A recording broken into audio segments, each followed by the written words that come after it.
What is going on, everybody? Welcome back to another episode of Real Fans FC, episode 10. We are back a week off, but we got a lot of things to talk about, boys. Everything from the MLS to the Champions League to national team to salaries, picks and predictions, everything. But let's get into it. So, fresh off the press today, just announced before we got into this call, it's official. San Diego is the next team to be entered into the MLS, the next expansion club. They will make them 30. I believe the expansion club fee was over $500 million, which is pretty crazy. And they are set to play in 2025. Quick thoughts before I go into the questions, kind of like I want to ask you guys, but like, what do you guys think of this? Like, I'll start with Adam. Expected. First of all, it's half expected in my opinion, because I think, although there were rumors, I think if you were to place bets on it, most of the people were probably going to say Vegas, and Vegas is probably still coming. I would put my money on that being the next expansion team. But it's expected because MLS, they're still trying to expand. I don't know how far they're willing to go. San Diego, they are, they're with the Hispanic influence. It's a great city to bring an MLS club to, especially nowadays with the sport where it's at in this country and a World Cup coming up.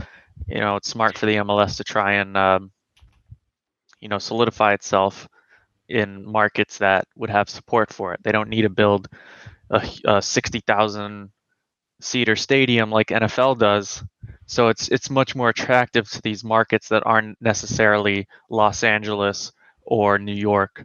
So I think it's a good move. And also I noticed that Manny Machado is part of the ownership team, which is pretty cool. Yeah, there's always got to be one celebrity. Yeah, you got to have a celebrity in your. That's kind of like a given nowadays. I think it's just a way for them to like kind of make some quick cash, like the primary owners. Looks like the owner's going to be a part of this Native American tribe. But yeah, Don Garber just announced it. It is Muhammad Mansour and the Sukhan tribe. So those are going to be the main owners of the league. But yeah, Tyler, what do you think of the team now being announced? Hitting 30. That's 4 teams in California now. Yeah, I was about to say, like, goddamn, another California team. But, it's kind of expected. Good market and shit for San Diego. But, like Adam said, I thought Vegas for sure would be the next one. But even talking about Vegas, like, I don't even know if they could necessarily be the next one, because wouldn't we have to have an even number from East and West? So wouldn't we need an East expansion? But we're on even right now. There's one more team in the East. That's true. I think the thing with the San Diego one, because everybody was thinking oh my gosh, thinking Vegas. But I think with Vegas, they want to build a standalone stadium. I don't think they want to play in Allegiant Stadium.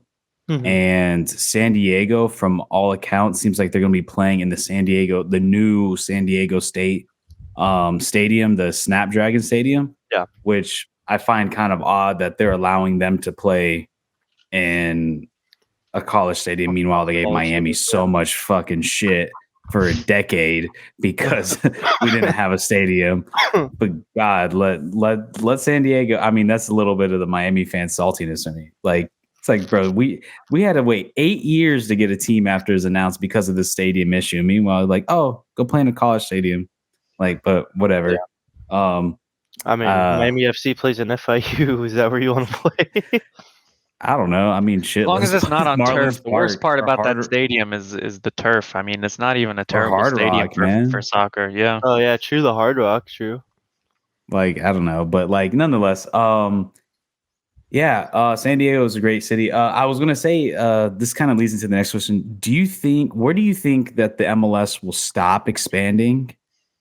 And how many teams will this eventually become? Do you think it's going to be the classic 32 like the NFL? Seems like everything the MLS has done leading up to this point is replicating the NFL, seeing a system that works in that sense. Do That's you what see I'm them going thinking. to 32, or does this going to be endless up to 40? And I know some people would like the idea of like maybe 40 and you split it 2020 MLS 1, MLS 2, even though I don't think that's going to happen. Shit. But yeah, what I do you think guys think? I personally think that's just too much. I think 32. I mean, just ask the NFL. I think that is perfect. It's a similar sport where I guess, yeah, in soccer you could play midweek, so you could have a game on a Wednesday and a game on a Saturday, whereas it doesn't really happen quite like that in football.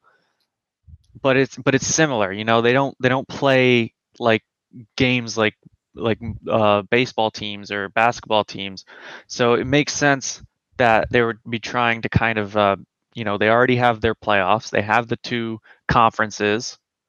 It just makes sense that they're trying to set it up that way, and I don't see how you can be successful with more than maybe a little bit more than 32, but not much more, because I think after that it gets a little ridiculous, very crowded, and then you And that's have where so many teams missing out on playoffs or just too many teams getting into the playoffs.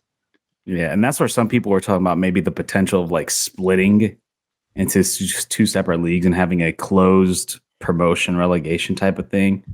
But I mean, even then, I don't see that it's going to happen. I think you're going to get to a point where it's like, how many more markets do you really care to have?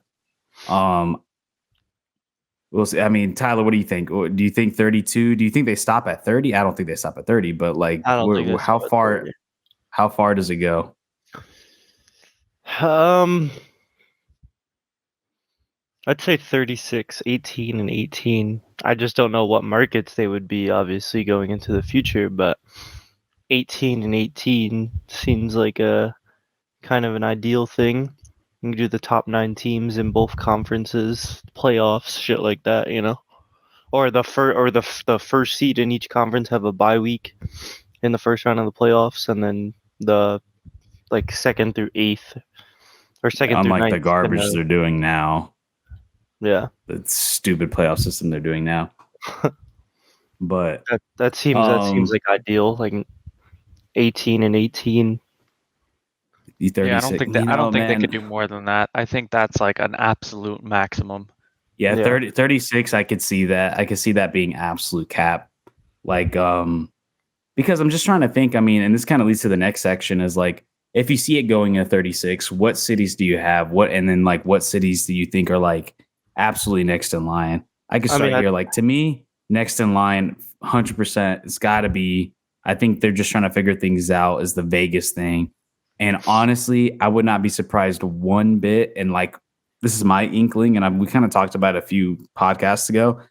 I think this Vegas team is somehow linked to like Messi in one way or the other to try to get him here. Is like, hey, kind of doing the Beckham thing. It's like, hey, you come here. Now seeing the expansion fees to now get a team is now surpassing over $500 million to get a team in this league because of the me personally, I think the valuations of these teams are way too high. I don't think any MLS team is worth $1 billion. They're saying LAFC is close to it. I mean, I think there's just a lot of speculation and like Yeah. overhype because they're predicting that soccer is going to grow in this country and so on and so forth. But I mean, I think a lot of these teams are kind of overvalued. 500 million is a shit ton. And I think that, and then whatever teams comes next, it's going to be higher than that. So I think somehow that's going to be in the play, just like they did for Beckham thing they're doing for Messi.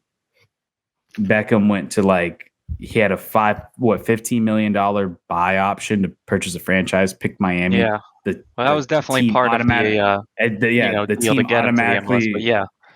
And then what is Inter Miami valued at now? Like 500 million. Oh yeah, And yeah. It's he owns automatically, about yeah. 20. He owns about 20% of that. So now, boom, he's now has over $100 million in assets in Inter Miami. You could say they could potentially do something like that for Messi. For the next cities, I know there's talks about, obviously, once you put Vegas, you're going to have to throw in another East Coast team. I'd Talks say about like Tampa. I know I'd there's say been like talk. Tampa, So if we say both we like do, Carolina teams. so I was We going only to have say if we Charlotte. do 36, San Diego is 30. What cities do you guys think are the next 6? You have to do 3 West, 3 East. I don't think Tampa Bay is a terrible option. I know They they're in the already have talks. Former they have MLS good team. support. Yeah, they have very good support with the Rowdies. They do. You know, people did go out have to see the games. The Tampa Bay Mutiny, remember that? But fell through. Yeah, yeah. It's harder on the East Coast to. I feel like we nailed a lot of cities, right? Yeah, I mean, like I'd say potentially a Tampa Bay, maybe a Baltimore. Detroit. I forgot about Baltimore. Yeah, Detroit. Those might be Other your than 3. that, those are the other than that, I can't think of any other cities Here, that if big I was to market switch cities. out, Memphis. Baltimore, I could see switching out Baltimore with either Indianapolis or a Pittsburgh. Oh yeah, true. Yeah, yeah. A part of me like, and the thing is, I think Detroit eventually is going to be one because they have such big support for their USL club over there, and so does San Diego. And I know a lot of people are upset that the San Diego Loyal is now going to be kind of like pushed to the side and is going to pretty much collapse due to this new acquisition of MLS. I mean, Landon Donovan owned part of that team. He is currently the coach of that team. So it's kind of sucks to know that team might go under the same way like how the former Atlanta Silverbacks in the NASL went under because Atlanta United came in. So unless San Diego Loyal can somehow stay afloat, like through money laundering, like the Miami FC does, which I swear Miami FC is a front. It could be potential. I mean, like again, Southern California is a huge market, but I mean, top 4, one of those cities are going to get left out. My guess, I think Baltimore's going to get left out because you're so close to Philadelphia and DC. So you're probably going to look at it. Indiana. I think Detroit is a shoe-in, and so is Tampa. I think you're really going to be battling over between Indiana and Pittsburgh. And then as for the West, I mean, Sacramento at one point was announced as of the next expansion club, but then that bid got pulled out. They're still going to go ahead and build a stadium for their USL club. They're going to build like a whole district with a stadium. So I think Sacramento, you can't absolutely rule out. Man, I mean, Phoenix is for sure one. And then what would be a final spot? I'd say like Portland. Portland, really? Portland or another Canada team. Tyler, think about it.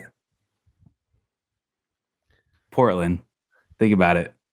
Oh yeah, the Timbers stuff. I don't know. I totally like spaced out for a second. My bad. But yeah, no, I'm just thinking of like big market, and I don't know if they want to. I guess, man, do you really want to throw another California team in there? But I was going to say you got to look at a San Francisco. I mean, you have San Jose. The only problem with San Francisco is where do you put that stadium? Yeah, that's so tight for land. It's so expensive. Alcatraz. But I think Phoenix for sure is one. Sacramento, man, I think they're eventually going to get one. And then as for a third one, I mean, there's only so many Western cities.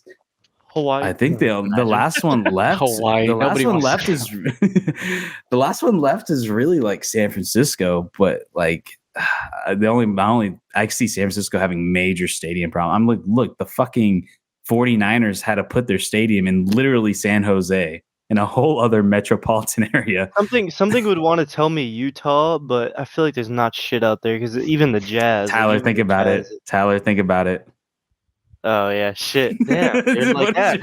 No, but I'm saying like it's hard. It's hard because it's like there's so many teams, and then it's like you really think about it, and it's really California. Yeah. I think if you're gonna add 3, if you're gonna go to 36, the next 3 have to be Phoenix. It's a given. Like that's not there. It's got to be oh my god, Sacramento, and then if they can figure out a way to either maybe like an Oakland or a San Francisco. Yeah, I think they want another team up there. It's just the problem is the land issue. But in my defense too, Real Salt Lake is dog shit. So I totally forgot. Okay, it's a classic team, man. Classic. I don't know. Is there any other sleepers you guys think? I mean, maybe a I Buffalo don't know. team. I don't know that. Yeah, maybe. Memphis. I don't know how much the fan base would want it. You would think it'd be cool. Memphis, they would like it in Memphis for sure. I think Um, Indiana would really thrive for some reason. I those know for types sure of Detroit and states Tampa and like cities it. tend, yeah, because the Rowdies have good support for USL. They really And the do. Detroit, So what I is it? think The USL team in Detroit, the Detroit City, I think I don't know, but I they know have a Indy has huge one. fan, Yeah, Detroit The City Indy FC. 11 Yeah, or yeah. whatever it is. and then Indy and Levin has good Yeah, support. Like I could really see they those three, but yeah, I mean, only time will tell. We will see. Man, do you guys think he'll hit that? I mean, how many more teams are we going to see by 2030? Like if this is I going to be hope 2025. they don't go past 34. 34 and more than 34 and I start to get mad. Honestly. I mean, like Yeah, we can't even like Adam it's just starts to too get much. angry. I think 34 or Unless 36 they is do some ideal. sort of, like I said, splitting of the things. Like which I don't see happening. I mean, shit. In our podcast last week for regular Real Fans podcast, we talked about like NFL going international and like potentially going to 40 teams by adding 2 divisions in Europe or adding a whole division. So I think they're going to Yeah, get to 32 and they're going to wait a moment and see what happens. They're going to see like what the NFL does, I would imagine, because Don Garber's an NFL guy at the end of the day. I think he's going to replicate whatever they do and try to see what's going on. But anyways, let's talk about some actual footy. Let's break down the table right here. So any big upsets that you guys saw this weekend? And like, I feel like now we're getting to a point where the table is starting to kind of like shape itself, at least on the Western Conference. About kind of we're trying to figure out like who's who. Let me pull up the table right here.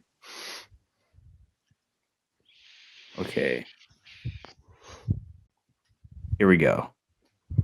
So this is the Eastern Conference. We got Cincinnati in first, New England, Nashville, Atlanta, Columbus, Philly, Charlotte, DC, New York, Orlando City, Miami, Montreal, Chicago, New York Red Bulls, and Toronto. So as you can see here, pretty much from 5 to 15 is a 5-point difference. and you can Which is argue that pretty crazy. you can argue from 5 to 15 or even 4 to 15 are not good teams. Yeah. They haven't Aren't been that particularly great. good. Are I beatable mean, teams. absolutely. I mean, any of these teams, I mean, Montreal's had a bit of a resurgence, but you got to look at the teams below them, and you're just thinking, yeah, they could get some points. The lowest team in the table with 13 points, that's not nothing. But it's just interesting. It seems that Cincinnati are the only ones who have no trouble at this point. New England are a good side And as well, but beatable. I don't even think Nashville's a good Cincinnati's that side. great either. They've been Though. consistent. They haven't been flashy. They haven't been oh my God, like look at this team. You have to watch Cincinnati, but they're getting the results. They're very much getting those points on the board where it counts. They've been good at home. New England are the same. They've been good at home. They are beatable. Both these teams are. But the Western Conference, I'd say, is much closer. There's a lot of bad teams there too. So that's kind of what it's like. Is there are a few good teams, but then there's a bunch of teams where it's like on their day they're good, but I it's a lot of think inconsistency, a lot of wishy-washy. I mean, you look at look at all these look six, from four, sixth three, place. 5, 3, Yeah, 4. Like if you look at Atlanta United, 6 wins, 3 draws, 4 losses, 5-3-4. You're right, and then you get to Charlotte and DC 4-4-5, 4-4-5, 4-4-4, 5-0-7. I mean, it's very, very, very weird to see that, but that's just how it is. When you have the table like this and all these teams who aren't particularly great. You're going to have a table like this, and it is and that's the starting to shape thing. itself, and we're going to see a lot of flip-flopping because like we say, we were talking about this the other day. Inter Miami, after a win, we're 5th place, then they lose to Nashville, back down to 11th. So it's very game by game. Yeah, the table is I mean, still this shit is granular. There's so gonna be a lot of tight. flip flopping, and I think that the top three are gonna pretty much stay in playoff contention. But other than that, I think you're gonna see a lot of change. A Yeah, lot. Like it's See, there's anyone's no I'm not. predicting it. I'm not even. I don't even have faith in the top three because you have New England who lost one of their star wingers slash strikers, and they're a very beatable team. Cincinnati sold Brenner over to Syria Udiense, and then potentially Cincinnati's probably going to sell Brandon Vasquez again. So you're going to lose two of your top strikers that came into the league that helped you start off with a strong start. The only team that's probably going to remain consistent and maybe even get better is going to be Nashville, in my opinion, because I don't see them losing anybody. And if anything in the summer, they're probably going to sign a big striker to pair with Hani. Mukhtar. Yeah. Atlanta's probably going to get worse because more than likely Almada's going to be gone. Columbus, I think, is going to sneak up there. I think Columbus has the potential to go on some runs. Yeah, I Philly has agree. been really underwhelming. But I could see a couple of those. Like I could see Cincinnati fall out of the top three. I think potentially New England could stay up there, but I don't know, man. This table's all over the place. And then again in MLS, if you win like 4 straight, you're like you move up there. And I think the East has been like this for the past couple of years where it's just been so crazy tight. It's like there's been MLS has so much parity, especially in the East. It's just like, man, it's like everybody's just back and forth, back and forth. And it's like I don't even know if like all these teams are bad. It's just like everything's just so even that it's like a lot fuck, of man. a lot of draws and shit too. It's just tough. And then let's switch over to the Western Conference. And to me, I feel like the Western Conference is a little bit more set, in my opinion. I think we kind of know like who's who. Like, obviously, we know the big three: Seattle, LAFC, and FC Dallas. I think it's pretty much going to stay like that, except I think LAFC is going to eventually hop over Seattle because they're 2 games in hand. Yes, San for Jose has been a big surprise for me. I've been noticing that as of recently, they've been actually putting up a ton of points. You got a 9-goal differential, Abobasi, and he's been playing super well. Like that team as a whole has been playing really surprisingly good like football. My bad. They actually have a 0-goal differential. I was looking at for a St. few Louis. weeks back when I said San Jose's dog shit to the 2 fans out there. I apologize. San No, but Jose they've actually they have been playing really well lately, I will say. don't get me wrong, I haven't watched a lot of San Jose. I mean, what I see from like MLS 360, but like and like highlights and stuff, but they've been playing solid. They've been winning and getting tough results. St. Louis, I think, has come back down to earth, but I still think they're going to But I mean, be they're still right in there, big though. contention. Yeah, I still think they're they're going to still be in the right there. playoffs. They're just not going to be. There's plenty of They're bad going to be teams. fighting for a home spot. They've I also think. had They're going to some be tough games recently. I think that And there's still 2 games in hand for them too. yeah, I think they've had some tough games. There's plenty of people in their conference that they can beat up on once they get the chance. You know, we'll see how it goes. But I one think thing that I top want to 4 is yeah, kind of set. Like I those agree, guys are but getting home field. one thing is you can argue that the bottom teams in the Western Conference are worse than the bottom teams in the Eastern Conference. For sure. I Oh mean, yeah, like Colorado and Sporting KC. yeah, I think they'd We know be. I think they're they'd be battling bottom for if they wooden were in the. spoon. Yeah, they'd be bottom if they were in the East. I think. Oh, how can I forget, beloved? How can you forget? You know It was they've kind blocking it. and They're so and it's far low. surprising. It was You know blocking it. they're gonna overtake. You know they did come off of a they And by the way, for lost the to audio Columbus, listeners, but we're they talking about also LA Galaxy. yeah. So LA Galaxy they lost to Columbus Crew away, but they beat San Jose at home 2-1. If you look at their recent games, They're you playing wouldn't think better. you wouldn't think they're 14th. It's just their start was so bad that Yeah, that's where they're at right now. yeah. But LAG is getting healthier. They're getting I don't healthier. think they're gonna be making any headlines in the West at least anytime soon. But they're the odd man out in the bottom. They're Well, not I mean, gonna bro, stay there for it's long. still crazy I will because say though with they're only 5 LAG, points.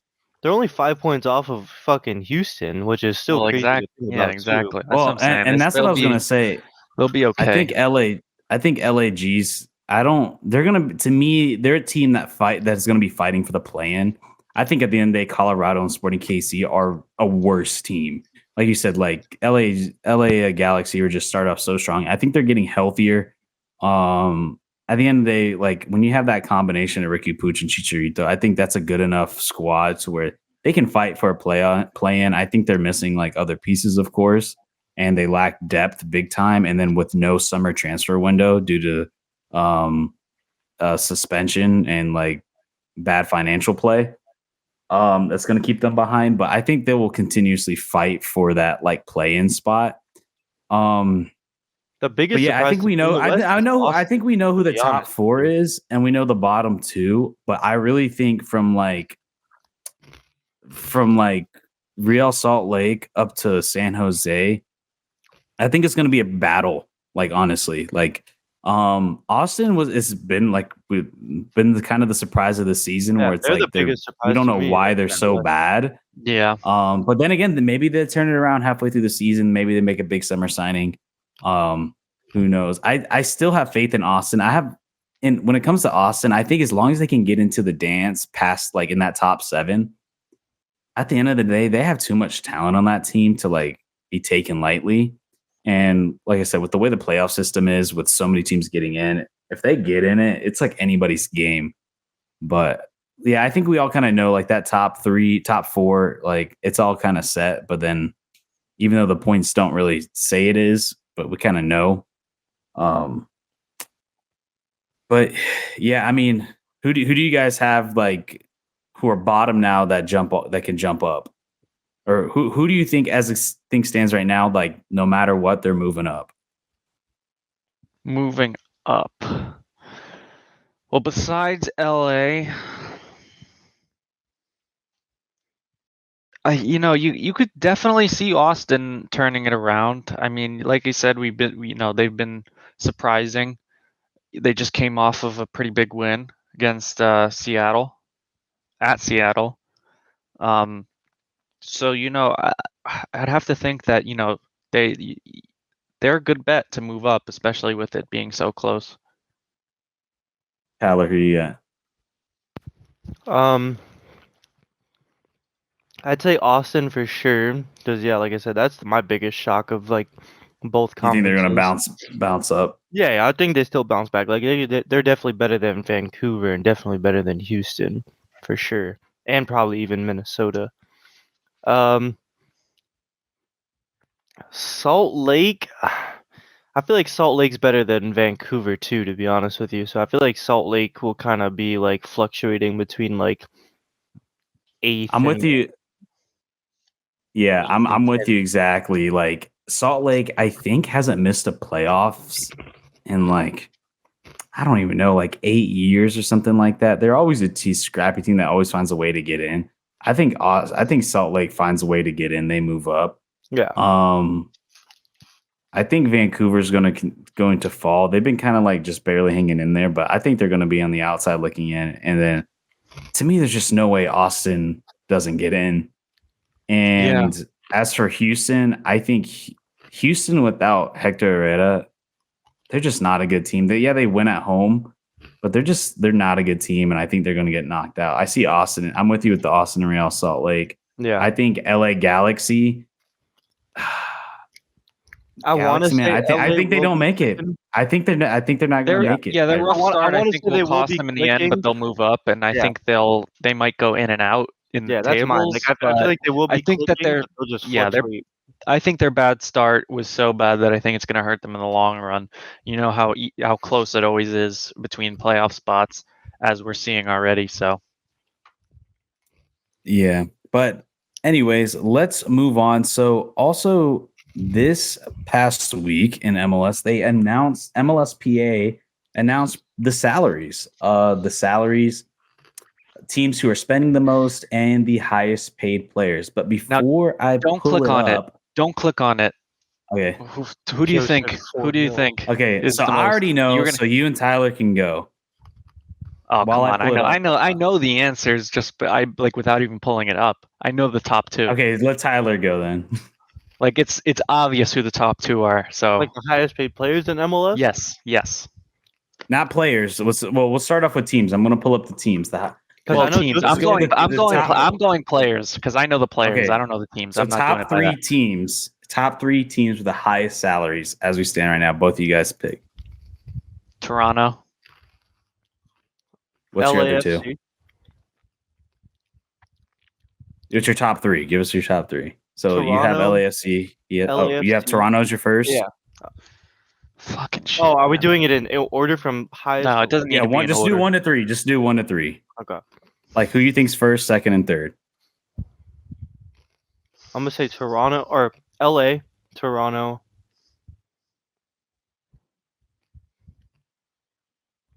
I know it's Toronto for sure. I want to say Toronto. Toronto, It'll make sense when the you see it. Let's Galaxy, say that. because they always spend a lot, even though they suck. Toronto, the Galaxy, and I don't know. I'm just gonna say DC. I'm gonna say You were pretty close. Go. Toronto, LA, Which LA? LA what? Galaxy, Okay. and damn, that third one's kind of hard. Yeah, it is. Mm, Because it's probably close between a bunch.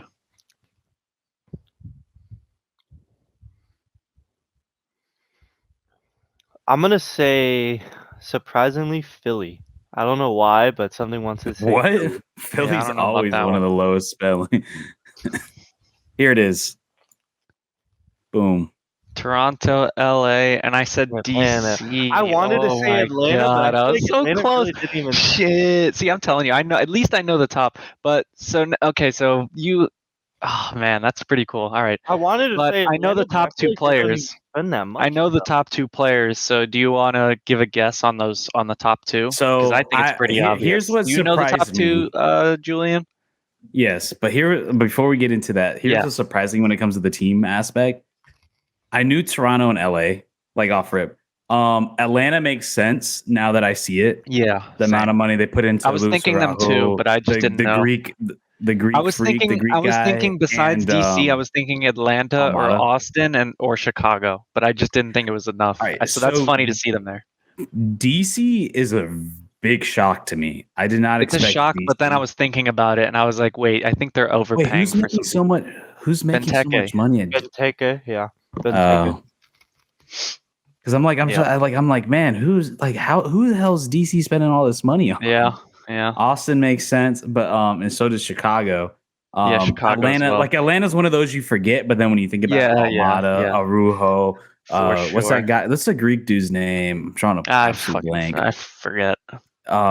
He's making a lot of money. So those, and then you can see here in yellow is how the salaries divvied up.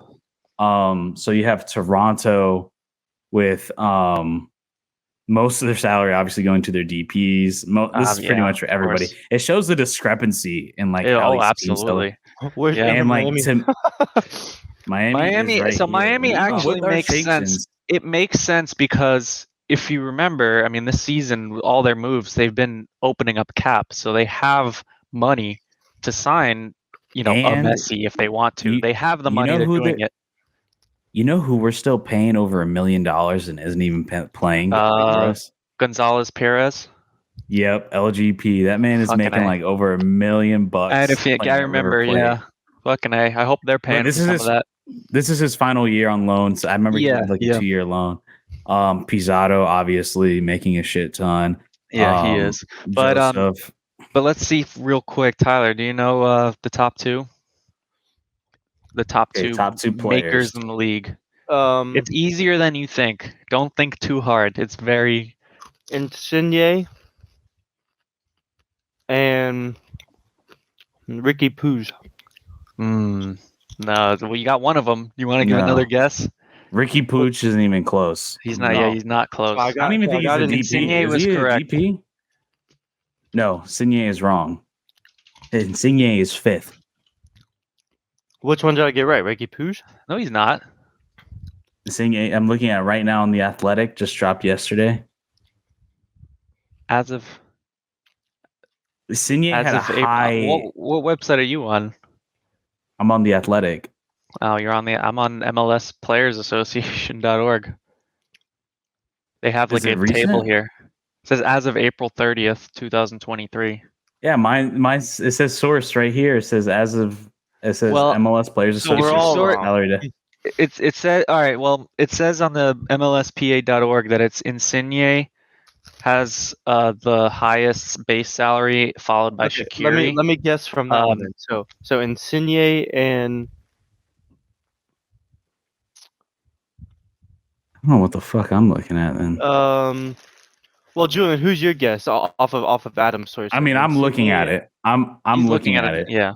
Oh, So because I'm on the Athletic and it's a source, MLS Players Association, all salary data as of April 30th, 2023. Is it guaranteed compensation? Well, it doesn't really matter. I sorted either way, and it still pops up the same top two. so That's Insigne weird. I'm looking at, and I guess. Oh, wait a second. It isn't sorted correctly, even though Insigne is still second on my That's thing. why I like MLSPA, because you can sort it. You can click like base salary and it'll sort. Let me go to that because So I'll just say it. So Insigne was correct, but second place was Shaqiri. oh, I forgot about Shaqiri. Yeah, Okay, yeah, that makes Shaqiri. sense. So That makes Shaqiri sense. has the most guaranteed with 8.153 can you share million. your screen? I You Yes, forgot I about better if you can. share. Shaqiri. That makes sense though, honestly. Allow. I would have never guessed that, to be honest. Is it work? but- Okay, I'm sharing. There we go. Yeah. So you could see, yeah, I could sort guaranteed compensation or base salary. And as you Yeah. can see, Insigne has a higher salary than Shaqiri, but Shaqiri's compensation guaranteed is higher. So, and I can search for any player you want to see. So So, that's why Shakira is coming up first for me, is I was looking at guaranteed compensation. yeah, but he should come up second anyway, because look, if you do this, It's funny. I see Chicharito in there. Something wanted me to say like Chicharito is, yes, Chicharito, but Yeah, Chicharito. but you want to So, yeah, go based off it is guaranteed good to look at this compensation because it's top outside 10. of Yeah, so let's look at this top 10. because I know Joseph's We got 4 mil. Shaqiri, who's Insigne. living up to their prices. Let's go. Well, it's Uh, funny because Toronto are doing so badly, but it's I think it's because of everything else. I actually think Insigne and Bernardeschi have been very good. Obviously, So, Douglas Chicharito I Costa is think definitely ain't carrying worth. LA. Chicharito's carrying LA. Yeah, So Douglas Costa definitely isn't worth no 3 mil. I'll tell you that right Driussi, now. I mean, this year's been a rough one. Hector Herrera has been great for Houston. Maybe Douglas Costa at Bayern I or say Juve. I will Douglas say this: Costa's not been good. Shaqiri has a terrible team around him, but he hasn't looked bad. Is he No, worth he how is much good. he's paying? I don't. I think he's a little overpaid. I think he is overpaid, but he's been solid. I don't think he's like out of this world. Insigne has been bad. Insigne has not been good. Bernardeschi has been a monster though. Yeah, Bernardeschi's good. But that's saying Insigne Bern- hasn't been that good, but I don't think I think it's Even looking partly into the last team. year, he I'd hasn't say been that I'd good say though. value wise in that Bernardeschi top though, 10 is Joseph or Bernadeschi that are on performance wise, like for what they're making. yeah, because Luis Arujo has been a bust for Atlanta. Yeah. Actually, breaking news! I just saw this. I forgot to mention it. He actually just got sent to Flamenco just now. Oh, really? Yeah, because he was riding the bench in Atlanta. He has not been performing at all. He was a huge transfer signing as well. On loan or permanent? I don't know if it was on loan. I literally just saw it though. Jerussi, I didn't know was making that much. But yeah, to me, Bernadeschi, he's been all worth it. He's been so good. Even though the team sucks around him, he still is just so dangerous. Has been Harry Neville is the low. Oh, you're yeah. He's the lowest paid on our team. But yeah, Chicharito's carrying that team. Rodolfo Pizarro obviously has been dog shit. He's been really bad. Hasn't been good at all. Man, that really hurts to still see Leandro Gonzalez Perez making so much fucking money. And then these two who probably aren't going to play for us for the rest of the season. Okay, so here's a little confusing to me. I thought Campana was a DP. No. I think we were in talks to have him, but I think once we got him from Wolverhampton, I think we got him on, what was it, TAM or some shit. I don't think it was a DP. Yeah, I don't think Or was it young DP? I thought we got him as a young DP. I swear, man. I thought we had him like as a young DP. Oh shit, we lost Tyler. Oh. Yeah, I thought we had him as a young DP. I thought he was making way more money than that. But Tyler's back. Yeah, so it's interesting to see. No, it's always fun to talk about player salaries. We could probably look through this shit all day. Any other players that we want to look at before we move on? Benteke has not lived up, I feel No, like. definitely not for the price tag. I mean, I think he's a good player in the league, but it's Carlos Hill. I mean, Carlos Gill is Hill. Hey, I cannot say it. Carlos Gill is worth every penny. That motherfucker is so good. He is so, and so is Lucas De Leon. It's funny to see him next to Pizarro because you think, damn, we can have a Keel for just an extra 250K. I'll take that any day of the week. Oh man, yeah, that guy, him and Zelleron has been players. Worth every penny. Mukhtar making under $3 million per year. Altidore. Chucho. Oh my god, how is Altidore making that much money? That's a crime. That is an absolute crime against humanity right there. He's not TAM though. Fucking A. Now I gotta look up. Oh man, I wish Tyler could see this. He'd probably die. How is this man making 600K? I'm gonna leave and rejoin. So hold on, give me 2 seconds. Okay. Yeah, so we can talk about this. Fucking hilarious. But anyways, Bradley, we should move on. But like I said, we can talk about this all day. It's always very fun to look at. So, but I think we said everything that needs to be said. We talked about the top two players overperforming, players underperforming, some interesting facts of the salary. Always cool to look at. Yeah, let's move on to our picks and predictions. All right, we got Tyler back here. My dog turned off the computer. Picks, the favorite time of the week. All right, picks and predictions. Here we go, boys. Let's go into it. Let's try to knock this out quickly because we kind of went a little over talking about salaries. Tyler, you gonna write it down this time? What was hilarious though? Who was making 600K? Oh, no, Bradley. Josie Altidore is making. Bradley. Oh, Altidore's making $2 million, and Bradley's making 600K. And I said that's a crime. What are they doing over there, bro? Yeah, I said Josie Altidore making $2 million is a crime against humanity. Josie's on TAM, I'm pretty sure though. They should. Honest to God, that the GM of that team needs to be tried in the Nuremberg trials. All right, but I'll write it down. I'm ready whenever. Yep. So. All right. Pull these motherfuckers up. Here we go, boys. Oh, there we go. First game of the week. DC United versus LA Galaxy. DC plus 100, LA Galaxy plus 230 with the draw being a plus 250. Who do you guys got? I'm going LA Galaxy away. I think they're going to bounce back. I like that plus 230. I'm going to go draw for this one. Interesting. I think at home, with LA Galaxy, I don't think they're that great. I think they're going to move up, but I don't know. DC, they're going to try and defend. I got LA Galaxy too. They've been playing pretty solid past few weeks. I'll give them benefit of the doubt. All right, next game: Charlotte FC versus Nashville SC. Charlotte plus 140, Nashville plus 165, with the draw being a plus 230. Give me Nashville. They're just a better team. Take Nashville. There's not much to all it. Day. Yeah, I got Nash in this one too.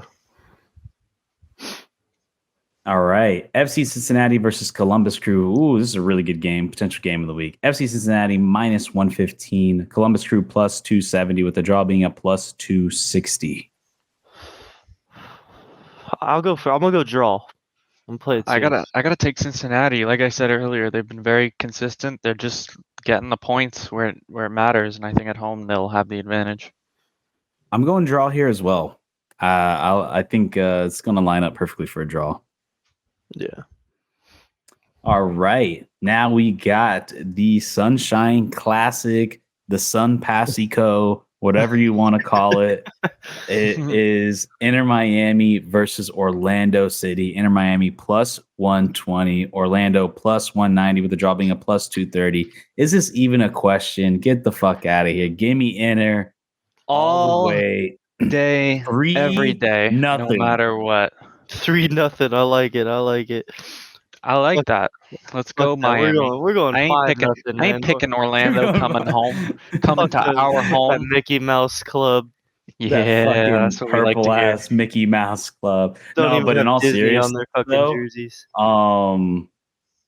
Inter Miami is just a strong home team, and I think Orlando very wishy-washy. I think giving up that goal late to NYC FC and Orlando was can't poor. score. Mm-hmm. They can't score, and I think we've been pretty defensively stout past couple weeks. And Phil Yeah. Neville's going to play that transition low block style ball that I think is just going to work well. And we got Joseph and Campana clicking again, so yeah. Yeah, fuck that Mickey Mouse Club. All right, New York Red Bulls versus Montreal. Minus 145 for the New York Red Bulls. Montreal plus 370 with the draw being a plus 240. So, man, I think the odds are not giving Montreal enough credit. I'm going to go draw here. I think Montreal's going to get their first draw. I don't agree. think New York's that great. They're pressing. They're classic pressing that the New York Red Bulls have done. They just, I don't know. I'm actually, Montreal's actually not playing. Montreal's I don't want to say they've turned it around, but with their acquisitions, they have looked. They have turned it around a little bit. They look a little bit more I'll stick with competitive. it. I think a draw is a good pick. I think they've looked more competitive since Duke and Laster got there, having those guys in their natural positions. I thought Laster's been playing really well for Montreal from what I've seen. Duke's looked all right. He's looked decent. So I think it's just going to end up with a draw. Yeah, I'm going draw too. All right. I think we've all on board. We need to switch it up a little bit. All right. Here's a good game as well. Top of the East battle. Philadelphia Union versus the New England Revolution. I said that fucked up, but whatever. Philly minus 110. New England plus 250. Draw plus 250. I like Philly at home. I'm going to go with Philly at home. Yeah, I like Philly at home as well. I think New England away, it's like I said, they're even losing to Inter Miami is not a good sign. I do think they're a good team, but Philadelphia's look stronger as of late. I'm going to take the upset. New England. All right. Chicago Fire FC versus Atlanta United FC. Chicago Fire plus 125. Atlanta FC plus 185 with the draw being a plus 240. I like a draw on this one. I actually like the draw here. Yeah, I think the odds are not bad. I like the draw here. Chicago at home. And I could just see it happening after Atlanta scoring 4 goals and then having some shitty 0-0. Yeah, that's what happens to Atlanta, man. They'll win like crazy. That's why. Yeah, man, that's why I was thinking about that. Off topic a little bit. Did you see that free kick by Almada? Shit was insane. Yeah. Oh my god, that's what you can get with that man. Messi 2.0. I'm taking ATL. All right, he's got ATL. All right, Austin FC versus Toronto FC. Austin minus 110, Toronto plus 260 with the draw being plus 250. Toronto still dealing with a ton of injuries. I think Bob Bradley's on the hot seat. Oh, very much. He should have been on the hot seat 3 years ago. With all this money put into this team, and with all this stealing money a living. I mean, he was on the hot seat for LAFC, and then Toronto picked him up, which is fucking retarded. I'll say it every day of the week. He's a terrible coach. Toronto will not be successful until they get rid of him. Hey, he's playing his. The Bradleys are a curse. Outside of Bernadeschi, like I said, Insigne has been nothing to praise about. But it seems like the only guy that can actually play soccer on that team is Bernadeschi. I mean, they got freaking MMA Abika starting, and they got Abika starting in defensive center back. I think Austin are turning around. I think Austin will take this one. Yeah. I think that win against Seattle is going to... That's a big win. Away at Seattle, I think coming home, this is their match to lose. I got Austin. All right. We all got Austin. All right. FC Dallas, the classic. This is the original Texas Derby. FC Dallas versus Houston Dynamo. Dallas minus 140, Houston plus 320 with the draw being a plus 260. Give me Dallas. They're just the better team. Houston away has not been good. I got to take Dallas too. I mean, I could see this game being a draw, and I kind of want to pick draw, but for a game like this classic, I feel like it's just lame to pick draw, so I'm going to go Dallas. Give me the fucking Cowboys, man. We're going fucking FC Dallas at home. Put that cowboy hat on, the man of the match. All right. This is the game none of us will be watching. Colorado Rapids versus Real Salt Lake. I'm sorry for all those fans out there. Colorado Rapids versus Real Salt Lake. Colorado minus 115. Real Salt Lake plus 250 with the draw being a plus 260. I'll take a draw for this snooze fest. Yeah, I'm not taking those at home odds for Colorado, man. Yeah, no chance.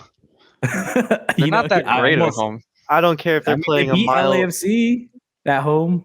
That's true. I mean, they could shove it up your ass. I did make that point. I did make that was a point, fluke. bro. Playing in that like oxygen and atmosphere and shit, like high up. You know, that's the only advantage they have. If they didn't have that, they'd have 0 points.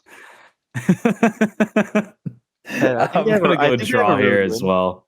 I almost want to root for Real Salt Lake, but I'm gonna go draw here. Yeah, I got draw. All right, we all got draw. Okay, cool. Yep. And like I mentioned earlier, it's St. Louis finally getting to host some doorstops. This could be This could be the next future rivalry. I don't know, like the Minnesota Derby or Missouri Derby. I don't know, like got two teams in the same state. Yeah.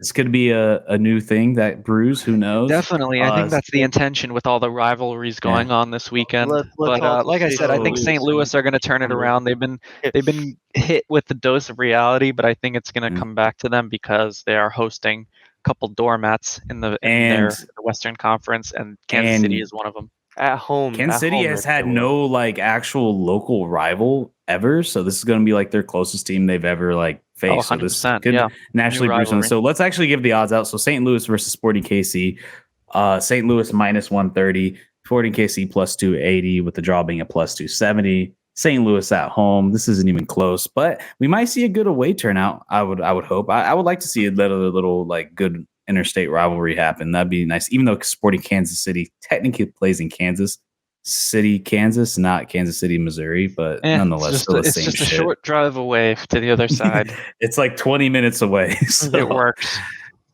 It's so funny, man. Like I couldn't even imagine be like, oh yeah, I live in Kansas City. It's like, oh, which one? It's like, but yeah, I think we all got St. Louis here. Easy pick. But let's go to the next one. Portland Timbers versus Minnesota United. I think this could be a sleeper good game, especially the 10:30 window.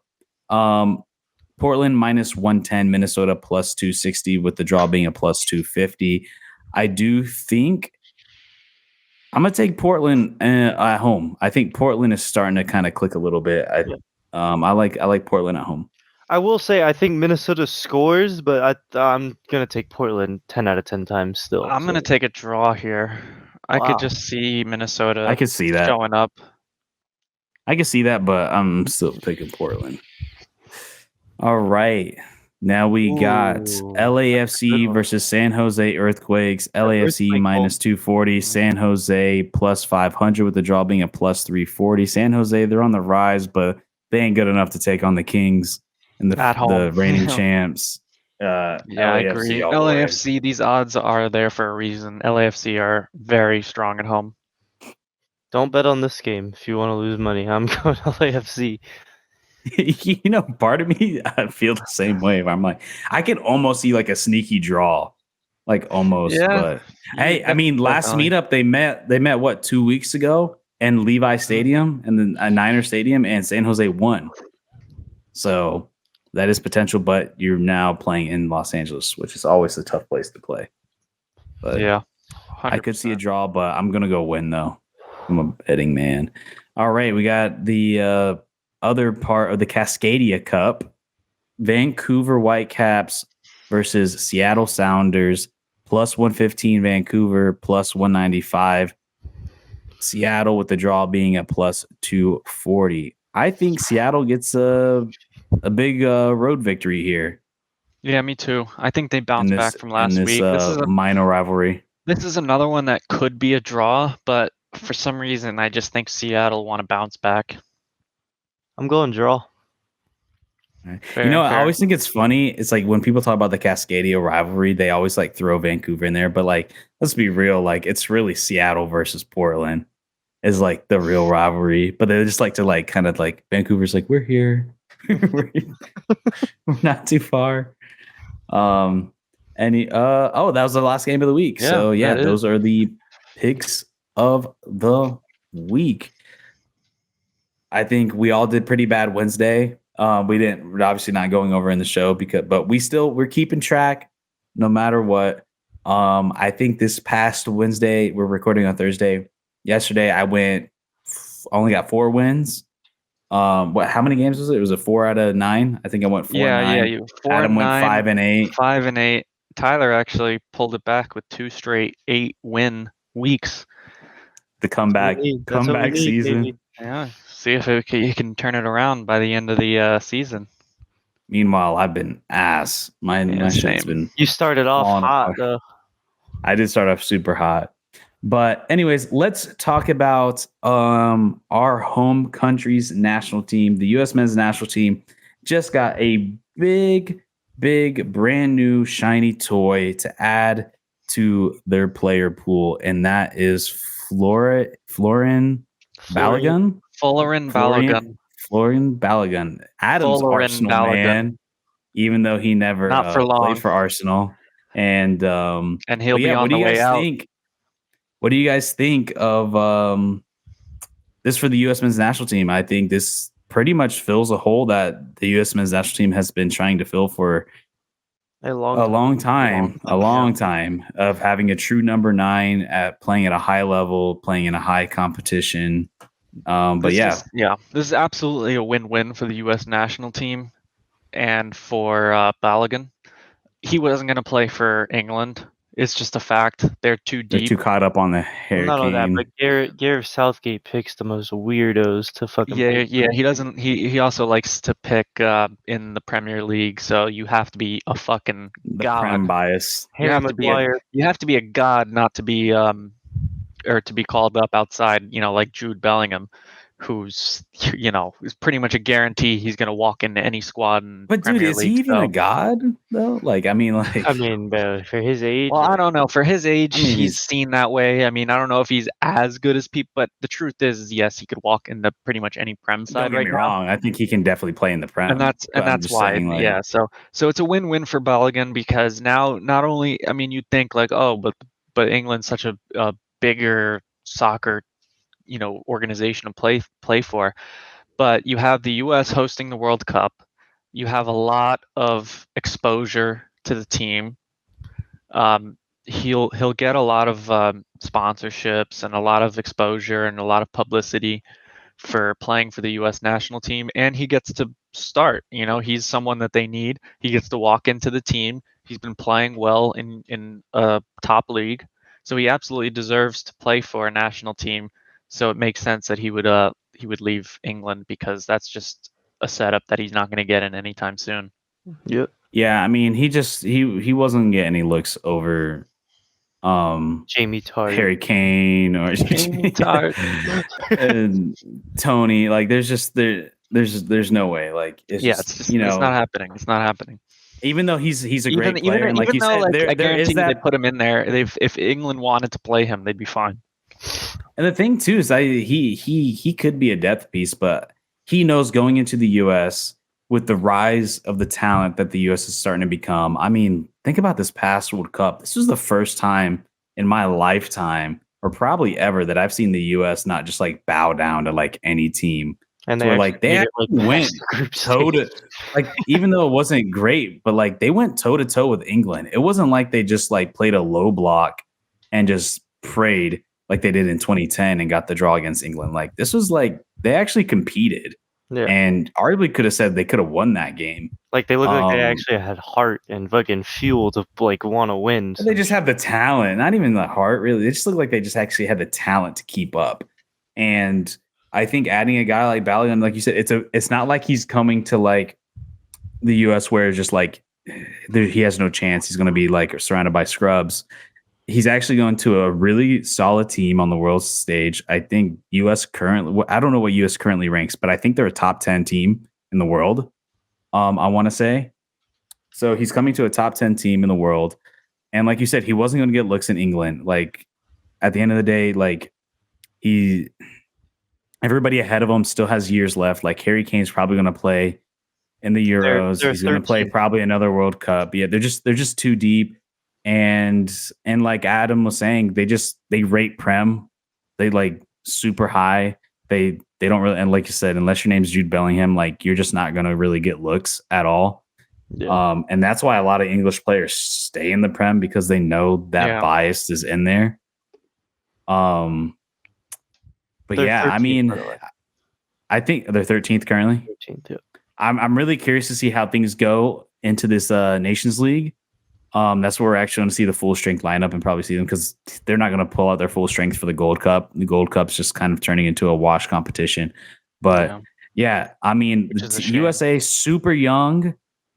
They still lack depth. I think that USA has a really strong starting 11, It's just their but like bench their and depth, the reserves, depth is yeah. just really falls off. It really falls off, and then you start reaching for MLS players, which just aren't ready yet. Or you're getting these old wash dudes that shouldn't even be touching the pitch anymore, like Josie Altidore and shit. Like, it's Yeah. not. The only old guy I want on the team currently is Tim Ream. The dude's been balling. Tim Yeah. Howard. Tim Ream. He's been doing good. He's the only old guy on there. But I think I mean, like everybody's in their early 20s. Like, I mean, even Pulisic, which he feels so much older, but the dude's only like 23, which is crazy to see.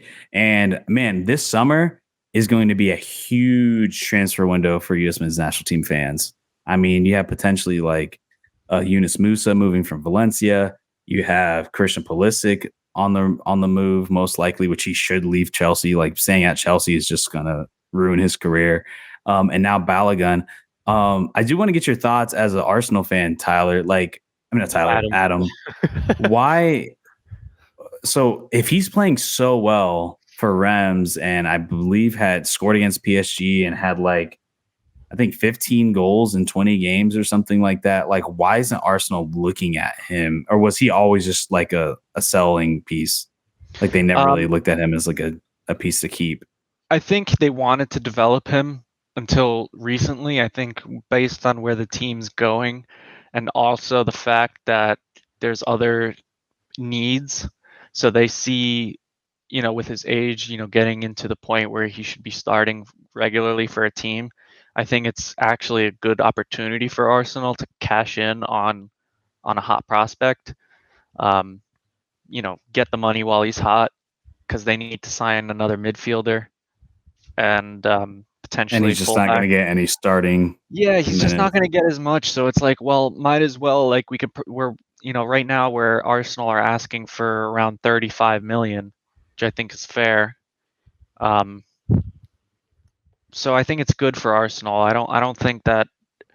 I mean, yeah, as an Arsenal fan, they've had experiences of letting go of players and they end up balling out, and he's definitely a good player and he deserves to play for a good team. But I don't think Arsenal are worried about that. I think they have people who could play striker. We have the depth. Even I'm when thinking about it. Was out, we kind of weren't worried about it. We weren't like, do we need Bali? No, it was fine. Like we managed with Nketiah, and then we got Trossard who could play striker as well. So Arsenal just they see it as it's just more valuable for them to just get the money right now because they know that he's worth it and that people want him. And Zaka, like leaving too. And Saka. So. Yeah, so we and it makes sense when you think about it too, because it's like you said, like they don't need the position. And right now, Arsenal's entering the Champions League. They really want to fight for that Champions League. They want to go for the run for the title. They're going to want to go for a run for the title next year. So it's like big summer. now use that 35 mil that you're going to get and just get like a powerhouse. Yeah, and you got teams like Leipzig who are looking at him. So there's suitors out there. Arsenal are going to get paid. Where would you like to see him go as a USA fan? Or where do you think he can play and where do you like to see him go? Honestly, obviously he could play already in the French league. I think the German league would be also good for him. German, French league, I think, are two strong options. I don't think he should go not to cut you off, but for me, Adam, like an ideal place for him, like where they develop a lot of good young talent, Juventus and Dortmund. And Dortmund, I could see Dortmund Juventus. has I just don't developed. like the Italian league recently. Yeah, no, I Um, get you. But But you know, Germany, I think there's plenty of. I think he would actually be very good in but Germany. Dortmund has developed some fucking ballers in there. You know, Yeah. Holland, Lewandowski, Oh, absolutely. That would be cool for him. Dembele, But I don't know if they're looking at him. Aubameyang. I think more of a Leipzig are looking at him, and obviously Yeah. Reims like him. But I don't know if they have the money. You But don't see him Leipzig going to would the have the Prem at money. all. The only reason I could see him potentially go there, I think he has the Homegrown. build and the speed. Well, And I he think could he be just has the considered homegrown as physicality. well. But there's a He lot of does. teams that I can could use see. him too. I could see him going. Yeah. Wolverhampton, there's a lot of teams that can definitely use him that don't have. I think he to me where the Prem is currently kind of leaning towards, so more like physical, more like athletic kind of league with a lot more, just running, not as tactical as like something like La Liga, for example. I can see him potentially going to like a mid-table Prem team or even like a bottom table Prem Yeah, team. mid I or can see bottom. that. I could see that too. With the way the style that Prem has kind of turned into, I can see him playing in something like that because he has the speed and athleticism to really be a striker in that league, which is what you need. It's still a big question mark. We'll certainly. Like I don't think La Liga out. would fit him. I don't think No, La I Liga don't. would I fit don't. him I at think all. La Liga at all. No. No. Yeah, I don't think La Liga. But And I think so he wants it's a good to move for move him. That's up. another thing is he's this moving to the U.S. for the national team is also putting him in the news. So more teams are definitely looking at him. And I like think I he said, wants to move it's a up win-win. too. It's a I win-win, and don't- he's gonna move up. He's ready for that. That's why he moved to the U.S. You think Um, so? You guys think a Champions League team? Well, if you got Potentially. Juve, then yeah. Champions League, if not a Europa League team. Yeah, Definitely a Europa League team. But we'll I don't know. definitely find To out. me, It's gonna be he interesting. just screams like he's going to Prem. Like I just can't picture him going to Bundesliga or like Yeah, well, it's up Serie to A Arsenal. or- They have their price tag set, so it's whoever matches the valuation and where he wants to go. Because if there's multiple teams, and obviously he has some say in that as well. Mhm. So it'll be interesting to follow how that unfolds in the summer. but you might as well eliminate the overall- London fucking teams because Arsenal ain't sending his ass to another London team like Yeah. Chelsea. Yeah, no, and all that I shit. agree. Tottenham. I agree. But Unless let's they're paying talk the about tax. let's talk about Champions League now. So we are now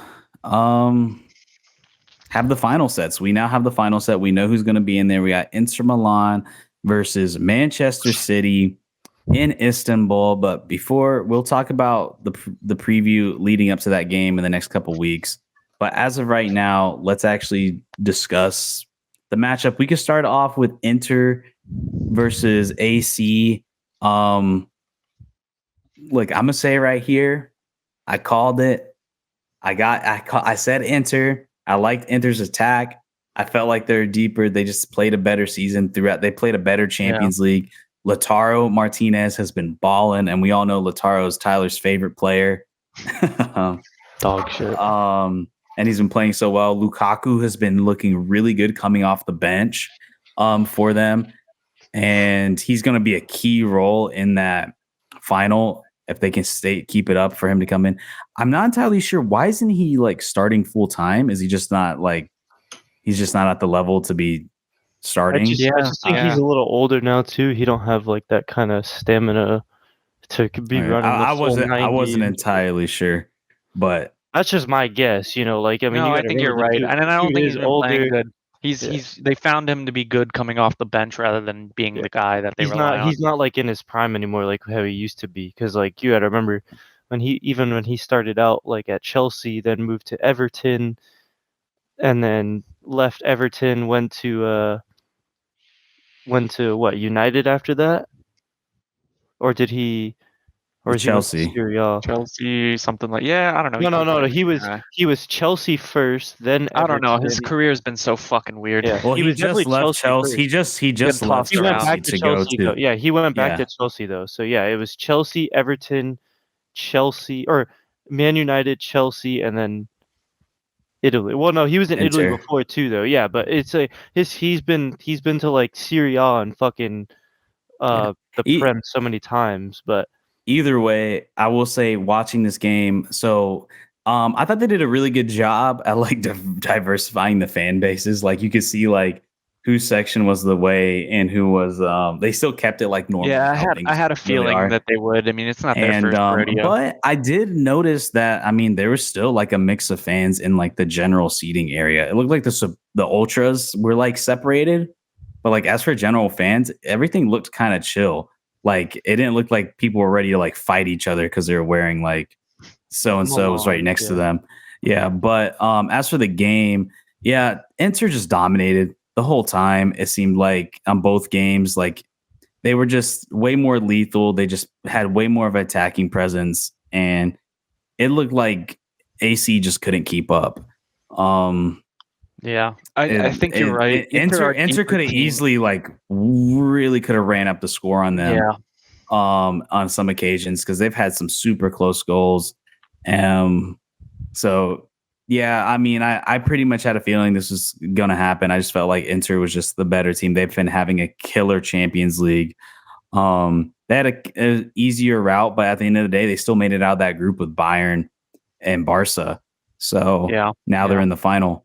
So yeah, I mean, what was your guys' thoughts on those two games? Yeah, I thought the first leg was gonna definitely decide it, in my opinion, because going into it the other, couple weeks ago, I said that, Inter probably are the stronger team, but I could see it going either way. It just takes like a good performance, one of those legs from, a Giroud or, someone like that, just to be like, oh, okay, this is an interesting tie now. But I think after that first leg, the 2-0 win, I didn't think there was a shot after that for AC Milan to go through. I think Inter pretty much sealed it after that first leg. And overall, I think that's a good point, Julian. They have looked very strong this whole Champions League. So I think that there's no arguments here. If you're looking at, who deserved overall to go through based Not on even the just two Champions legs. League, Serie A too. I understand they Yeah. didn't win it, but like Yeah, they've been they did holding good. their Yeah. own for sure. So Yeah. I agree. I think that overall, Inter over the two legs deserve to win, and then over the entire tournament, I think deserve to go through.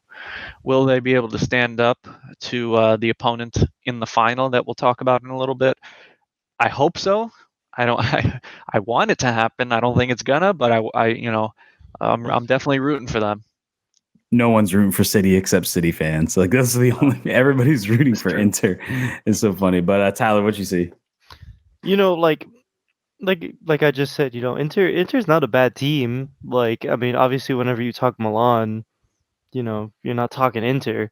At least that's how it's always been. But this is a big step for Inter Milan, because Inter Milan hasn't been to a Champions League final since they had Eto'o, Wesley Sneijder, shit like And that. what a Was team what, that was. I mean, Jesus 2000? Christ, that was a pleasure to watch. Those were the days, huh? We're Yeah, I getting think that old. was what, 2015 that they had that or some shit. It Yeah.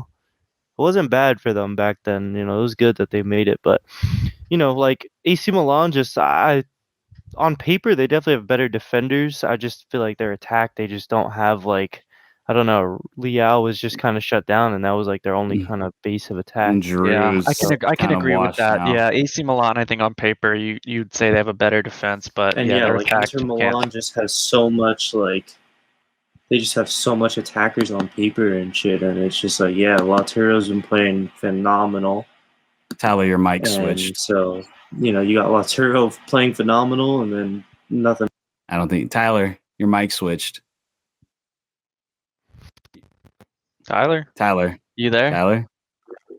Yeah, hello. Okay, Yeah, it's you back. got us. Okay, Your mic it switched completely back. switched. I think it went Yeah. to your computer mic, and now it's back at Oh. your normal mic. I Hold think on, it hold went on. back now. It sounds fine now. Okay, but yeah, I mean, so let's head over to like what a lot of people believed was the real final. Even though I'm like, look, man, let's not sleep on Inter. At the end of the day, it's a one game. Anything can happen in one game at a neutral One site. game, neutral site, exactly. It's But there's going to be a lot of pressure. On paper, you have to pick City. I mean, we talk about. I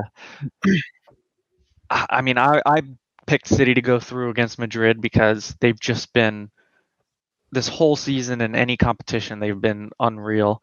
I mean, even in Premier League, they're just the class of the field. I mean, you need a perfect season to beat them. And the question mark was, because in the past they've had seasons like this, but the question mark was, there's they would always flounder in the Champions League, and was there a curse? They seemed, even though they didn't need Haaland, it seemed to alleviate the pressure. That's what it seemed like watching the game. They didn't feel, nervous about having him up there, even though Bernardo Silva just absolutely took over both for legs. sure. I mean, he was the man of the Even eye. against Bayern too. He was my the man of own team. Yeah, he's been incredible. And De Bruyne has been great too. Like I said, he's the best, and for the past few years, I know people probably don't want to admit this, but he is the best midfielder in all of Europe. He is just so consistent. That team He's from so top to consistent. bottom, yeah, Especially for his age, he's only Yeah. 30 or 31. yeah, He still has he's such a good look at player. Luka Modric. Luka And they're Modric's just 38. they're just solid. They don't have any holes in their squad. And you look at the bench. I mean, they sub in players like Mahrez and Phil Foden. It's unreal how, like, the And depth that Alvarez. they have, and How and much depth they Alvarez. have. Yeah. It's crazy. It's crazy. And And Madrid were going to need something special. They needed to show their Champions League magic to beat a city of this team. And they just did not have it. yeah, I'll eat crow. I really thought that Madrid's midfield was going. I mean, I know Tyler thought the same thing. Like, we thought Madrid's midfield was just going to take control of the game. Yeah. But honestly, honestly, the city midfield took over. I felt like any kind of play or any sort of like build up that they try to create, they were able to diffuse it instantaneously. And you look, I'm not a big fan of fuckboy Grealish, but he had one hell of a game. I mean, he absolutely diffused everything that came his way defensively. And then even attacking wise, he was just cooking. I can never say his name right. Cavajal. yeah. He had a bad game, and Grealish was just working him the whole time. And yeah, I mean, But yeah, I totally agree. I rooting think for Madrid and watching it, it was just like it's like they just couldn't get anything going. It's like they were able to shut down Vinicius. They couldn't get anything going in the transition, which is what Real Madrid's really good at, is in transition. But losing that lead in the first half by having such a poor first half, now you're forcing Madrid to like play on the attack and hold possession, which they did in the second half. But it's just not how they wanted to play. I think they wanted to play it more like how they did the first leg, where it's kind of like sit back, let City have the ball, trust defensively, and win in transitions. But this game just didn't work out that way. They took that goal by Bernardo Silva, who just left them wide open. And I think what really hurt Madrid this game was, one, the midfield battle, but two, the back line just was not good. Camavinga, it finally showed that like this isn't his natural position. He was just, you could tell he just looked uncomfortable out there. He didn't know where to line up. Had a very bad game. He looked like the previous games he looked solid, but now playing against obviously real competition and real Manchester City, you started to see like, all right, yeah, this guy's not built for this position. And then Militao just didn't look good defensively. It was just it was honestly From on top all to levels bottom, where they just didn't look. like, There wasn't a single player on Madrid that I think had a good game. I thought Rodrigo played not too bad with what he was able to do, but yeah, Valverde, Modric was almost kind of non-existent. Cruz non-existent. It just didn't. I think Ancelotti got a little outclassed. I think he was a little late to make substitutions and tactic changes, and I think Pep took him out and actually did well. And that midfield, I mean, that's a lot coming from me because I did not. I think like that City. midfield definitely showed why I consider them the best in the world, especially De Bruyne, and that's what I was saying. Like I can understand why you guys thought that Madrid can compete in the midfield, but when you have De Bruyne and the way he's been playing lately, I just couldn't I just see it. thought they were able to shut down Vinny, and that was my biggest thing. Is like if you can't shut down Vinny, look, Vinny's agree, going to yeah. run it down that left flank, and then Yeah. Benzema will always fucking be there in the middle to clean it up. And they were able to. And they did a good job, yeah. They did a good job of shutting him down because there were some moments where Vinny was able to break away, but I felt like there was always another guy there. There was always two guys able to like hold them back. And Pep did a good plan to just always have someone there just in case Vinny did break that line. Yeah. So. And I think that plays part of the reason why Rodrigo had a solid game because they were putting so much emphasis on Vinny, so it kind of allowed Rodrigo to not look too bad. But like I said, it's not like it was a great game by him. I just thought maybe he was, if I had to get, he was probably the best like field player out there. Courtois has some good moments, but man, I mean, like at the end of the day, you're just letting guys shoot all over you. So it's like, well, like what is he gonna do? You know? Yeah. And then Militao gets an own goal, and then it all just kind of fell apart from there, and then it was just all pretty much over. And it sucks to see somebody. I just like to see non-prem teams win. So kind of sucks to see City advance. I just want anybody but City to Inter. win. I predicted City to win, unfortunately, and you know what? But nobody wants them. None of us want them. And honestly, I say with City, and I think everybody's pointing to Haaland. He's breaking records. He's scoring out of his mind. But like to me, like the real like MVP, like the real player that makes that team go is De Bruyne. You take De Bruyne out of the picture, I don't think Haaland has. I think Haaland has way less goals without De Bruyne. It was like absolute maestro. Swallow with Higuain almost. Yeah. Higuain wasn't doing fucking anything. It's just on such a higher level. And let's be like in Haaland's, he's a target striker. He's just one of those guys. You look for him. He's not a guy. He's not a guy who's going to, create. He's not going to mess you. Yeah, he's not going to go from the 50-yard line all the way down. Midfield. Yeah, he's not going to create his own space. He's a guy will have like 7 touches, physical presence, and a clinical finisher. Yeah, he will out of 7 touches, he'll probably score 3 of them, and it's just like how it is. He's never going to be a guy where he's got the side. He's just a target striker, He's not going to be. But as long as you have De Bruyne there, and Bernardo Silva and Grealish right behind him, like it's just going to keep on feeding him. It's any single one of those players can just absolutely go off and have a good day. And unfortunately for Madrid, they all had a good day. And I think I want to say defensively, they put too much emphasis on Haaland, and I think that's what opened up a lot of things for Silva. And that's why, if you look at that Silva City goal, wanted Haaland. That's what I think is smart because Haaland was covered, dude. He was covered, and then Silva's wide open and takes a shot. But that's why I think Haaland is more than just his goals because he is such a clinical finisher that you have to consider how you're going to defend him and you have to try and shut him down. But then, oh no, you have Bernardo Silva who could just score 2 goals like that. It's hard. And that's what makes City so good is because you down Haaland and they did shut down Haaland, I guess, but you got to shut down De Bruyne and you got to shut down Bernardo Silva and you got to shut down Gundogan and Grealish and potentially Mahrez when they sub him in and Phil Foden when they sub him in. And Julian Alvarez got a freaking goal too. I think so. You got to account for all these. I think the way to beat City is players have to win their one-on-one battles. It's just, and I don't think you have to play. And you can't play scared. I don't think you have you have to play like okay. Carvajal shouldn't have lost to Grealish. If he shuts down Grealish, that's a whole other stuff. Yeah. If Camavinga was able to hold down Bernardo Silva, which he wasn't, it's another thing because and that's why I think the back line out of the entire, even though the midfield wasn't able to do much and create much, and then the attack was getting fizzled out by City's defense. To me, the biggest culprit to Madrid was just defensively; they just couldn't keep up, and not starting Rudiger was like a big or did he even play at all? I don't even think he played at all. He came on in the 63rd minute in the second leg. Okay, so he was their first. I felt like he didn't play. I felt like he didn't. Yeah, he didn't really do much when he came on. So it's to be that's how the matchup went. But so now we're left with a City Inter Milan final. What do you guys think for the? It's early. We got 23 days until let's not go until the final. So we're not going to go too much into depth. I definitely want to get your guys. I like City.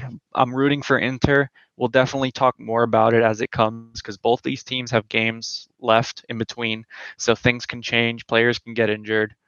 Although Arsenal are making it so that City probably can, win a game or two, I think, and Yeah. wrap up the title, and that's it. So, City, I think, having a little advantage here. Inter are going to have some games. So it's definitely too early to predict, but it's definitely going to be fun. So I want to get your guys' thoughts on this while we're still talking about like kind of Real Madrid is like, so what do you think the move is for Ancelotti? It seems like all signs are potentially pointing to Brazil now as his next job. It seems like he's conquered everything you need to conquer in club football. Yeah, why not? Do you guys think he's going to Brazil? I would say why not? I mean, it's proven that Madrid, this isn't an easy job. I mean, they struggled in the league. Zidane expressed that too. Yeah, I know, right? So I think if you're Ancelotti, where you are in your career, I think it's a good move. I think he should do it, but ultimately it's going to be up to him. If he has a plan and he knows what he wants to do with Madrid, then I think he'll stay, especially if the board agrees with him and his plan and they want to support him with the signings. But yeah, if it was me, I would do it. I like that move. So that's what I have to say about that. What about you, Tyler? Brazil's good for Ancelotti? I think so. I mean, he's had a lot of Brazil nationals under him. Yeah, that's what I was saying. I think he'd walk. I mean, I don't think it'd be perfect, but I think it'd be a good job for him. I think he could at least give it a go at the World Cup. Yeah, before he retires and hangs it up. Brazil being, they're like with the depth that they have. How Real Madrid so is many young players. How Real Madrid is with like Champions League. Brazil is like that for the World Cup. Like whenever you think of World Cup, the first team that people usually think of is Brazil, just because they have the most in history and blah blah blah. The only difference is Real Madrid has won it recently. Brazil, yeah, but that's the point I was getting at though. I mean, Ancelotti's had a lot of Brazil nationals under him throughout his coaching career, like for club football. So it's like, you know what I mean? I think Ancelotti's a big step because, he's trying to get them back to that coveted, World Cup trophy that they're renowned for getting. Like they literally, yeah, you know what I mean? Like, Brazil has the best team. Brazil has the best team by far in the world. They have so many good youngsters always. They always have good youngsters. So that's why I think it's a good move for him, because I think if you want to just try it, go for a World Cup, see what you got. I think Brazil's a good team for Ancelotti to go to and give it a go. And he'll use works out. Just win an international trophy. Like, and if not, and if not, then you can retire and he'd have a great career behind him. So I don't think it's too important. He would use the players correctly too, in my opinion. Yeah. Like, and it's a new test. I think that's why I think it's a new test. See what he can do. Selecting players, looking at your player pool. You have Copa America coming up with the entire two continents of North and South, so it's going to be a good practice run for him leading up into the World Cup. He can win a trophy there and get that under his belt of like getting a Copa America, getting an international trophy. And like I said, he's proved everything he needs to prove in the club level. I would really like to see him. And honestly, and I'm curious what your guys' thoughts on it, I think Brazil needs him more than he wants to go to Brazil. I think Brazil wants him so bad, and it's so evident, it's so clear to me. I guess all I'm going to say, I think Brazil needs him. I think he is one of the best signings they can make. I don't think they need him. I think Brazil is good enough. They are the type of team where I don't think they need him. I guess you can make that argument if you're trying to World Cup or bust, then maybe you can say that. But I just think that Brazil, you have a big pull. You have a lot of good coaches who would want to coach for Brazil, and you have such talented players that I don't think it's the end of the world if Ancelotti doesn't go to him. I think it's a great hire, but I don't think it's the end of the world. I think it is World Cup or bust for Brazil. It always is. I mean, they're always the best team. It always is. But it's always if Brazil doesn't win the World Cup, it's a disappointment. It's like but I don't see them being like such a big underdog just because they don't have Ancelotti. I can think of other coaches that could. Yeah, but you can look at Brazil. Some of the reasons why they lost is getting knocked out has never been a talent issue. It's always a tactic and coaching issue. Yeah, always. And that's what I mean. It's always the biggest part. And this is going to be Yeah, and this is going to be the guy who Yeah. has the tactics and knows how to play an attacking style and get it. I mean, so And he I mean, knows all Tyler, what those do you players. think? I think honestly you nailed it, like, like right on the ball. Like I don't think it's fucking Brazil. It either comes down to injuries for Brazil, or it just comes down to, like you said, they're the tactics and shit, and they just don't use the players correctly. And I think that's the biggest thing. And Ancelotti's had so many Brazil nationals that it's like I feel like everyone would be used properly and to their 100% full potential. Like And you I hit mean, it seeing what he's right on did, the ball. and to me, seeing what he's done with like Vinny and understanding how to utilize his talents and his athleticism, I think, man, what he could do with him and Neymar and Rafinha or whoever else you want to throw up there, Richarlison, whoever, like with that athleticism and speed that Brazil has, like I think he really knows how to get that out of to utilize those abilities those players have very well. Yeah. I don't know. Like to me, I think Brazil. If Brazil doesn't get Ancelotti, I think it's a. I mean, I think that's a huge hit. I mean, because who else do you get at that point? Like who? What other big name coaches out there? I Like can't think of any. Zidane, Like I said, if it was me, Mourinho, like if he's you put me in charge, I would like Ancelotti. Like I said, I would do it if I was in charge of Brazil. But it'll Brazil be got the money interesting too. I think they can do it. yeah. They got So the money. we'll see how it goes. It's going to be very interesting to see how this unfolds with Madrid and what happens to them and Ancelotti. Yeah, but anyways, we are going to end it there. I want to thank you guys for another great episode of Real Fans Podcast. You guys know where to find the podcast anywhere you get your podcast, Apple Podcasts, Spotify, Google Podcasts, Pocket Casts, so on and so forth. All the social medias, you know where to find us. And yeah, we will see you guys next week. We are only 2 subscribers away from 100 subs. So let's try to get that 100 subscriber mark, hit those triple digits, slowly building up. We're seeing the support and the growth San Jose on both fans to represent. Yeah. We're seeing both shows starting to grow, so it's really good signs over here. But yeah, hopefully you guys stay tuned, and we will see you guys in the next one. Peace out, everybody.